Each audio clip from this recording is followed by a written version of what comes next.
Hey guys, I want to hop on here today and talk about a couple reasons why people don't get healed. So I'm just going to hop right into it. One of the reasons is a lack of faith or faith with no doubting. People do not have faith with no doubting.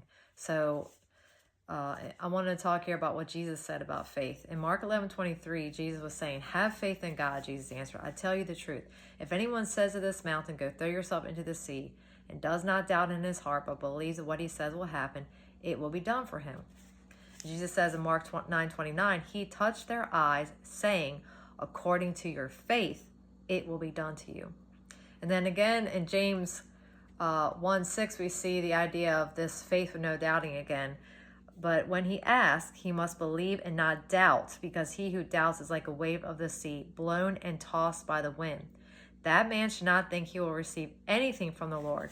He is a double-minded man, unstable in all his ways.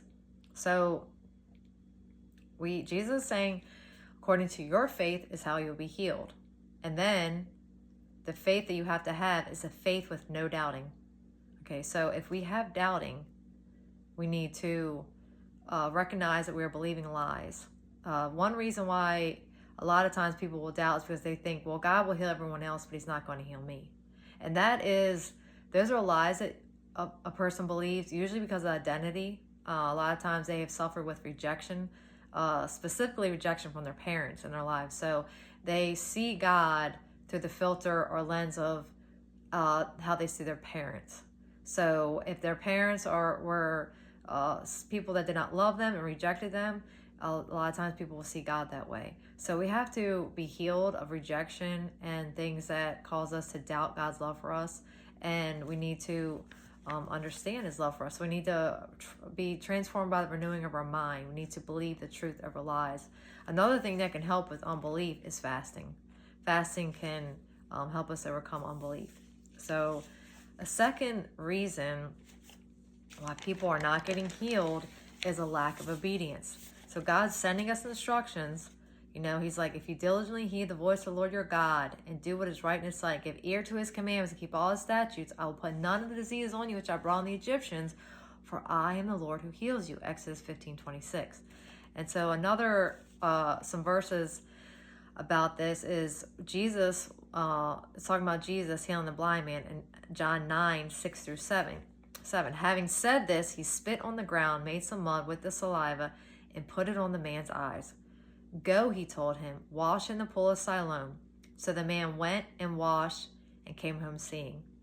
So this right here is actually the first two things I'm talking about is faith and obedience. Because first of all, this man had to have faith. First of all, some man's coming and spitting into mud or dirt and making it mud and putting it on his eyes, which had to be kind of weird to him. And then he's telling him to go wash. So he had to have faith that what this man was telling him was going to happen, or it was going to help him some way, or he would have never gotten up and walked to go wash his eyes. So, and the second thing is obedience. He had to have faith, and then he had to obey, because the instruction was, go wash. And when he obeyed the instruction, he came back seeing. So, faith and obedience. The third thing that can help with healing is fasting. We have and see in Isaiah 58 that 58:6-8 is not this the kind of fasting I have chosen, to loose the chains of injustice and to tie the cords of the yoke, to set the oppressed free and break every yoke? Is it not to share your food with the hungry and to provide the poor wanderer with shelter? When you see the naked, to clothe him, and not to turn away from your own flesh and blood? Then your light will break forth like the dawn, and your healing will quickly appear. So when we combined these things with fasting that I just read in Isaiah 58, our healing will spring forth speedily. So these are just a few things to think about with your healing. If you are doing all these things and you're still not experiencing healing, then I want to encourage you to hop over to my next video where I talk a little more about Isaiah 58 and things you can do to bring forth your healing. I wanted to thank you for watching, And if you have any questions about healing, please put your questions in the comments. Or if you have any prayer requests about healing or anything else, I would love to pray for you.